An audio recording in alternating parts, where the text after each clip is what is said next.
Okay, we're going to make another little video here. It's going to be fairly short. We're going to do is we're going to knurl some pistons. This is kind of controversial. There's a lot of people that don't believe in this. It has its place.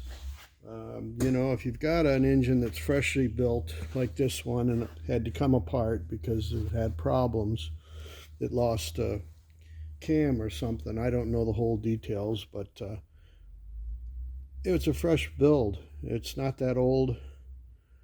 When they honed it all the way to the full size of these pistons. Now these pistons are forged and they can take a little bit more clearance. The only thing is this is a replacement piston.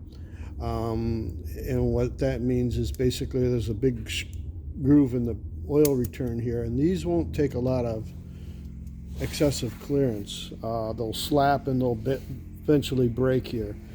So what I'm looking for is to put about 3/1000 on this piston. So that's what we're going to do.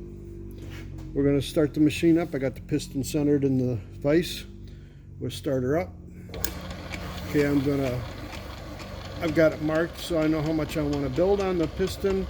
I'm leaving some room so I can file these. These will be filed. The high spots of the knurl will be removed. You know, a lot of guys don't like this, but you'd be surprised when they how many of these I do for race cars. You know, guys that have custom pistons that cost $1,200 or more, and they're forged, of course, and they want to hone it out and just re-ring it. They don't want to bore it, they just want to hone it. And so what we do is we do this. Now for some stroke applications, big stroker engines, this actually holds a little bit more oil on the skirts, and some skirts are designed where they don't have a lot of area where the oil can be held. So this isn't such a bad deal, although I'm sure I'll get some hate mail because a lot of people don't believe in this, but this will work. You know, some people say it's a band-aid. Well, it depends on what you're trying to do with the whole deal, you know. If you're just looking for a couple thousandths, it's not such a bad deal. If you're trying to fix an engine that really should be bored, then you know, you should bore it. We're hunting for about 3/1000 to 3.5, and I mean, we coat them. Yeah, we can coat them, but I've also seen coating fall off, and this don't fall off. I've had coating fall right off in the box. So that's what knurling looks like, and that's what they used to do back in the good old days. And some people say that's it's a butcher job, but like I said, it has its place. You know, use a little common sense. The contact area here is, you can see where it is, through the center line of the pin to the tip back of the skirt right here. This is going to be your widest area of most all pistons. So I'm only building that. That's all I'm looking for. And like I said, I'm looking for about 1.5 on each side of this piston, 1.5 thousandths.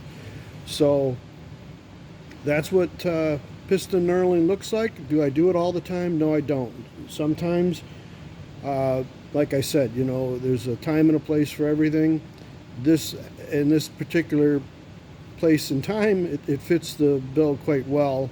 And like I said, you know, for everyday use, you know, is it okay? Well, they used to do it back in the good old days, and you know, if it needs to be bored, I'm the first guy to tell you that it should be bored and honed. But when we're only hunting for a couple thousandths here and the pistons are virtually like brand new, I hate to throw the pistons out, let's say. So like I said, it's controversial. A lot of people think it's a hack job, but it works. I've done an awful lot of pistons, and you'd be surprised when you tell a person, hey, you know, it's going to take 4 weeks to get your pistons. They're custom. It's going to be $1,200, but I can knurl them for you. Usually, most of the time, people want them knurled. So that's it on this video. Thanks for checking this out, and should have some more coming up soon. Thanks.